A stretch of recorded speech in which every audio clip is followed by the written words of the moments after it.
I expected the Rocky Mountains to be a little rockier than this.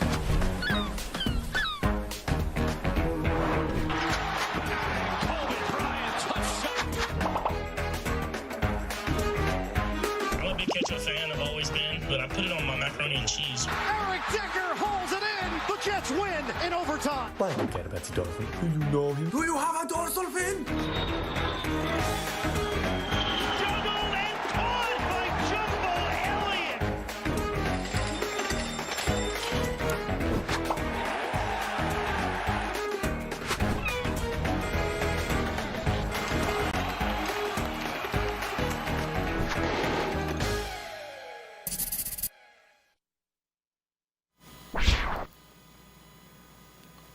Part of pretty much my favorite part of last night was watching on social media all of the teams a 10 out of 10 in announcing what their schedule is. We're talking about it all show long. A quick reminder to support local business. I'm doing it here in Lower Manhattan. I'm now best friends with the guy who owns the little mom and pop wine shop. That's an essential business down the road here. Your local grocer, your local restaurant. Shout out Flip Siggy and Mimi Chang's, which is not far away from me. They're doing to-go orders very safely, no contact. If you can do that in your community, it's really important. Yes, cooking is great, but try to support local businesses where you can. And you can do it safely, too, buying gift cards and so on. If you want more details, visit Verizon.com/payitforwardlive. All right, guys. Schedule, release, breakdown, GMFB style. Time for Big Deal or No Big Deal. And let's start with that team that we mentioned has 4 games under the bright lights in Las Vegas. It is the Raiders. Big deal or no big deal, Kyle? The newly minted Las Vegas Raiders get those 4 primetime games. I mean, how could this not be a big deal? This is a huge deal. And I just look at it, it's an historic deal. If you were to go back 10 years ago and tell a diehard football fan, check out what's going down in 2020. The Raiders are going to be in Las Vegas, and they're going to say, wow, they're going to play a game in Las Vegas. No. They're going to be based in Las Vegas. They're going to be playing in a giant new stadium that's referred to as the Death Star. Their GM is Mike Mayock, and they'll be like, the guy who does color commentary for Notre Dame games? Yes, him. Their coach is John Gruden. The guy from the Wing commercials? Yes. And David Carr's little brother is their quarterback, and they're in Vegas, and they're ready. This is a huge, huge deal. It's 4. I wish it was 10. This is going to be awesome. It's a big deal, and I want to see how these visiting teams approach it. Look, we could be all Pollyanna here and say that everyone's going to be in bed by 6 p.m. the night before.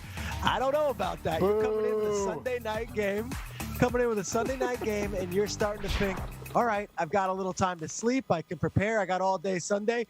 You better believe this is going to be interesting. I look at the Saints, the Bucks, the Chiefs, and the Chargers. Drew Brees is at Tao Beach. Hey, it might not be Drew Brees, but there are 53 people on that team. I assume someone is at Tao Beach that night before, and I'm curious to see how they approach those games.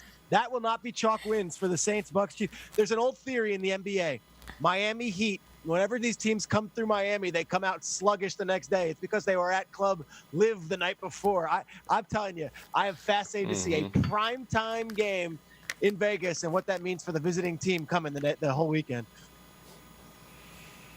Big deal, colossal deal. Listen, if you're not in the surrounding cities, of course, if you live in Vegas and you're a Raiders fan, you'll go. But if you're not in Arizona, L.A., or just a diehard that wants to make it to every game, if you want to see the game, but you don't want the Vegas experience, this is a big deal. So for me, I'm a fan of the Raiders. I got guys on the team that I still love and support, but I live here in New York, so I can't hop on a plane every time I want to go see a game. But if they have 4 primetime games, I get to experience all of it. I get to see the glitz, the glamour, the bright lights without all of the Vegas chaos. Like, you know, the Vegas walking down the boulevard and guys are handing you pamphlets and you're like, bro, I'm with my wife. What are you giving me? Are going to the airport and you got them like last minute gamblers. You're like, bro, you're at the airport. It's over. You're not going to win the jackpot at the airport. Yeah. See, all that chaos, I don't have to deal with it. I get to walk downstairs, turn on the TV, make me a meal, sit back, and I get Vegas in my living room, which is the greatest thing ever. It's good.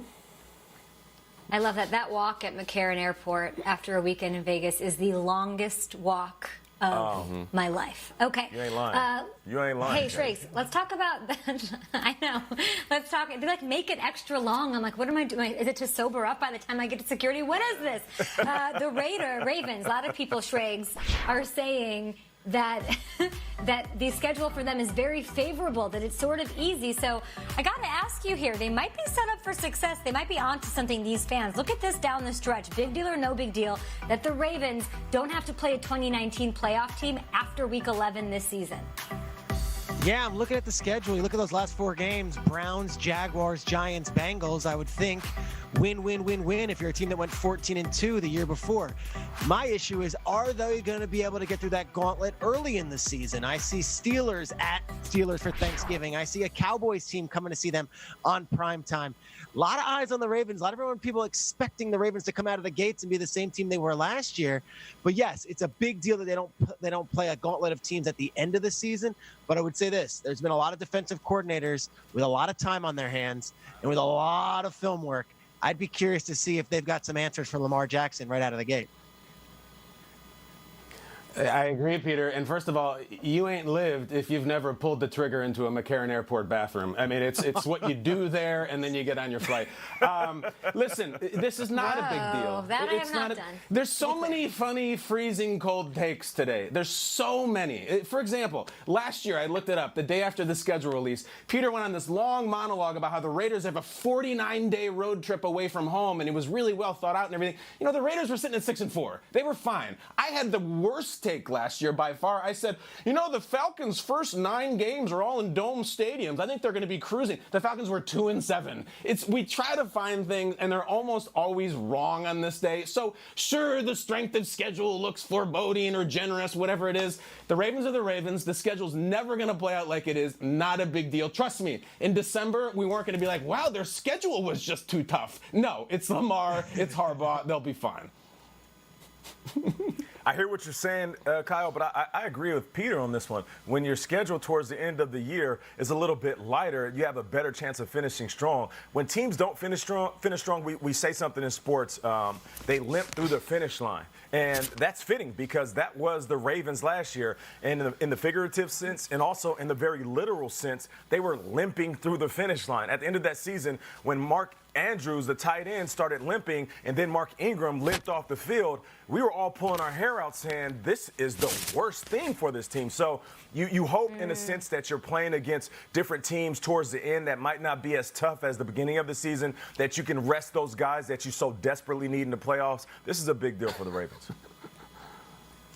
Yeah, and they're sneaky good teams, too. They weren't playoff teams, but they played the Steelers, who were 8-8, and get Big Ben back, right? They played the Browns, and we all expected them to take a huge leap up. I'm excited. I just want the season to start tomorrow. It doesn't. But I want to ask you guys how excited you are. Like, on a scale of waiting in line at the DMV to an all-expense-paid trip to Hawaii, how excited are you for certain matchups like this one, seeing Aaron Rodgers avenge his loss to the Niners? In primetime, we're getting Packers, we're getting Niners. Round 2.